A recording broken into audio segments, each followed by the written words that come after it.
Komatsu PC2000-8 is at the smaller end of Komatsu's mining shovels.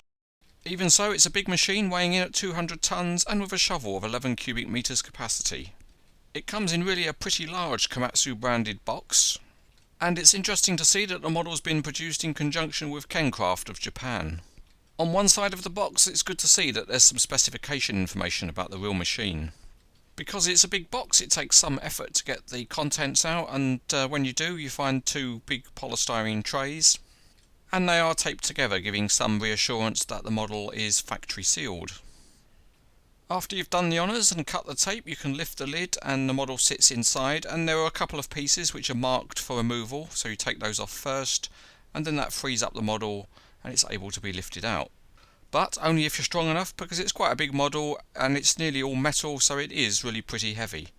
Included in the box is a bag of some spare parts which include track links and mirrors. The last bit of unwrapping is to remove the elastic bands from the tracks and one that holds the access ladder.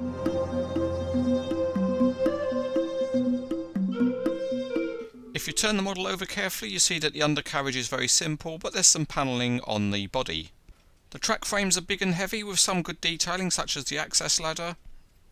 The drive sprocket has bolt heads and the track pads look big and chunky. The sides of the body are generally pretty plain, but the graphics are very sharp and clear.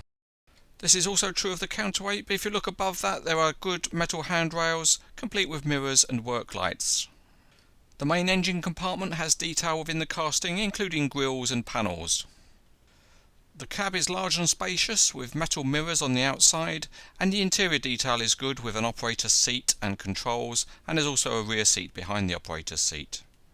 Looking down from above, there's some interesting hydraulic equipment and it's quite detailed, and the detailing of the hydraulics continues up the boom where the various pipes are contained within the casting, and perhaps only the thickness of the paint obscures the detail a little. The detailing of the arm is also good with some detailed hydraulics underneath. The cylinder jackets are plastic, and under certain lighting conditions you can see the difference in colour between the plastic and metal parts. As befits a mining model, the shovel is certainly a heavy metal piece of modelling. The teeth are sharp and well detailed, and if you want to keep your shovel happy, give it a few rocks to feed on.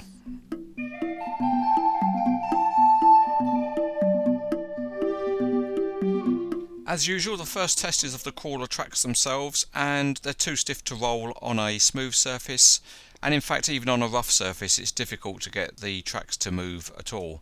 If you pick the model up, then the tracks do roll. It's just that they're really quite stiff, so they won't roll when you push the model. The tension in the tracks is maintained by spring-loaded idlers, and a good feature of the whole track construction is that the rollers on top of the track frames roll, and actually even if you look underneath the track frames, the internal rollers also work. The real machine has a hydraulic access ladder, and that works well on the model. It can just fold down, or you can just fold it back up if you want to pose the machine working. This is a big heavy model and the rotation works well. There's some stiffness in the mechanism, but it's engineered well because there's no rocking at all as you turn the model. The boom and the arm are controlled by pairs of cylinders, so the mechanism is obviously very stiff, which means you can pose it any way you like, and the range of movement that the model offers is very good.